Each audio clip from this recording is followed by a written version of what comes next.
अब देखो जैसे x square minus 5x plus 6 is equal to 0 है, तो सिंपल इसके क्या रूट आएंगे, x इज इक्वल टू 2 आएगा और x इज इक्वल टू 3 आएगा। ओके, मीन्स मतलब x इज इक्वल टू 2 रखने पे ये 0 हो रहा है, x इज इक्वल टू 3 रखने पे ये 0 हो रहा है ना।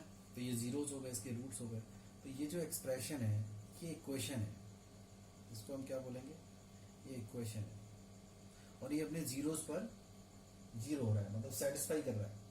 एक्स इजिकल टू 2 पर ये जीरो हो जाएगा और एक्स इजिकल टू 3 पर ये जीरो हो जाएगा, बाकी किसी भी पॉइंट पे ये जीरो नहीं होगा, है ना। तो ये जो स्टेटमेंट है x square minus 5x plus 6 is equal to 0, ये तो किसी पर्टिकुलर एक्स को सेटिस्फाई कर रहा है, ये तो किसी पर्टिकुलर एक्स को सेटिस्फाई कर रहा है, मतलब पर्टिकुलर एक्स पे ये स्टेटमेंट ट्रू है कि ये इजिकल टू 0 है।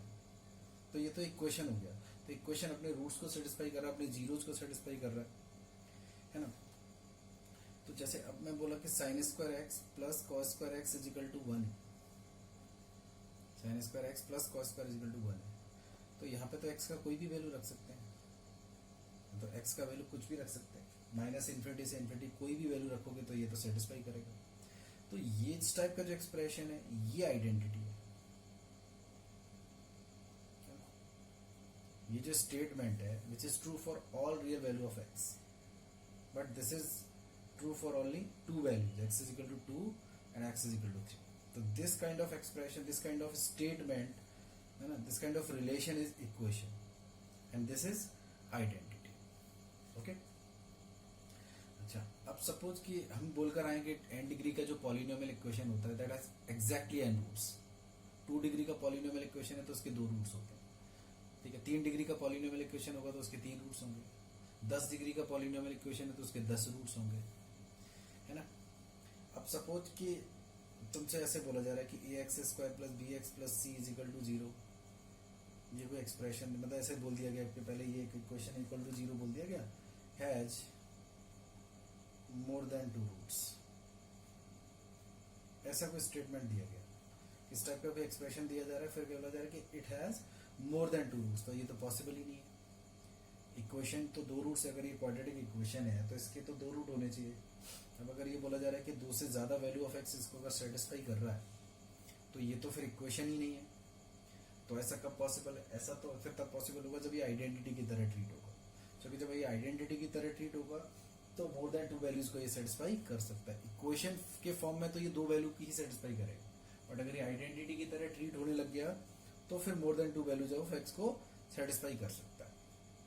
तो करेगा किस सिचुएशन में करेगा ऐसे, तो देखो, हाँ, अभी जैसे हमने बोला कि जैसे मैंने बोला कि जैसे A X square plus B x plus C is equal to, हमने बोला था A times of X minus alpha X minus beta, ऐसे बोला था। तो ऐसे बोला था कि ये एक आइडेंटिटी है। जैसे मैंने बोला कि अगर इसके रूट अल्फा बीटा है जैसे सपोज, तो फिर ये एक आइडेंटिटी की तरह है। तो ऐसे 3 मतलब जैसे आइडेंटिटी है, मतलब this is equivalent to this. तो यहाँ हम कोफिशिएंट कंपेयर कर सकते हैं, है ना। जैसे मैंने बोला कि x square minus 5x plus 6 is equal to 0, तो यहाँ पे हम कोफिशिएंट कंपेयर नहीं कर सकते। मतलब इधर एक्स स्क्वायर का जो कोफिशिएंट है वो 1 है, तो इधर 0 है, तो 1 इज इक्वल टू 0, ऐसा नहीं है, क्योंकि ये तो इक्वेशन है ना। बट अगर आइडेंटिटी हो गया तो फिर तो कंपेयर कर सकते हैं, है ना। तो सिमिलरली अगर हम ये बोल रहे हैं कि ये वाला जो है, ये जो इक्वेशन है, इस टाइप का जो रिलेशन है, ये हैज मोर देन 2 रूट्स,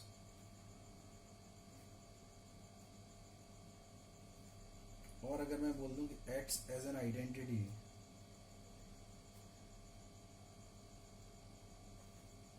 है ना, तो देन तो फिर क्या होगा, फिर हम कंपेयर कर देंगे, फिर क्या होगा, इसका मतलब तो ए तो 0 होना चाहिए, फिर इधर कोफिशिएंट ऑफ एक्स स्क्वायर है ही नहीं, इधर बी 0 होना चाहिए, इधर तो एक्स है ही नहीं, इधर सी 0 होना चाहिए क्योंकि इधर तो है ही नहीं, अगर ये आइडेंटिटी की तरह ट्रीट हो रहा है तो अगर A X square plus B x plus C is equal to 0 2 से ज्यादा वैल्यू ऑफ एक्स को सेटिस्फाई कर रहा है, या डायरेक्ट बोल दिया गया कि एक आइडेंटिटी की तरह ट्रीट हो रहा है, तो देन उस सिचुएशन में A is equal to B is equal to C is equal to 0, simultaneously तीनों को 0 होना पड़ेगा, तब ऐसा हो पाएगा। अच्छा, अब इस सिचुएशन में देखो हो क्या रहा है बेसिकली कि ए बी सी अगर तीनों ही 0 हो गए तो अब एक्स एक्चुअली ऐसे हो जाएगा, देखो 0 into x square plus 0 into x plus 0 is equal to 0।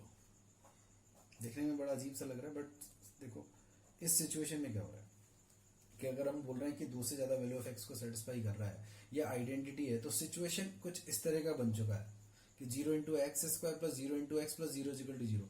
अब यहाँ तुम एक्स का कोई भी वैल्यू रखो, यहाँ पर एक्स का कोई भी वैल्यू रखो, मतलब 2 है 3 है, इन्फाइनाइट वैल्यू ऑफ एक्स को सेटिस्फाई कर जाएगा। जो कुछ भी रखोगे तो वो 0 से मल्टीप्लाई होगा 0 प्लस 0 इंटू कुछ भी 0 प्लस 0 इक्वल टू 0। तो इस टाइप की सिचुएशन अराइज हो रही है, इसलिए ऐसा हो पा रहा है कि वो 2 से ज्यादा वैल्यू ऑफ एक्स को सेटिस्फाई कर पा रहा है। 2 से ज्यादा वैल्यू ऑफ एक्स को सेटिस्फाई कर पा रहा है, मतलब वो एक आइडेंटिटी की तरह फिर ट्रीट हो रहा है। तो जब भी ये क्वाड्रेटिक एक्सप्रेशन को ये बोला जाए कि वो 2 से ज्यादा रूट को सेटिस्फाई कर रहा है या वो आइडेंटिटी है, तो हम क्या करेंगे कि coefficient of x square, coefficient of x and constant term all should be 0 simultaneously, है ना। अच्छा, ये जो मोर देन 2 रूट्स हैं, ये मतलब किसके हैं, जैसे x के रूट्स हैं। सपोज यहाँ पे जैसे अगर कोई क्वाड्रेटिक t में क्वाड्रेटिक है, तो t स्क्वायर का कोफिशिएंट, t का कोफिशिएंट एंड कांस्टेंट टर्म, फिर वो 0 हो जाएगा।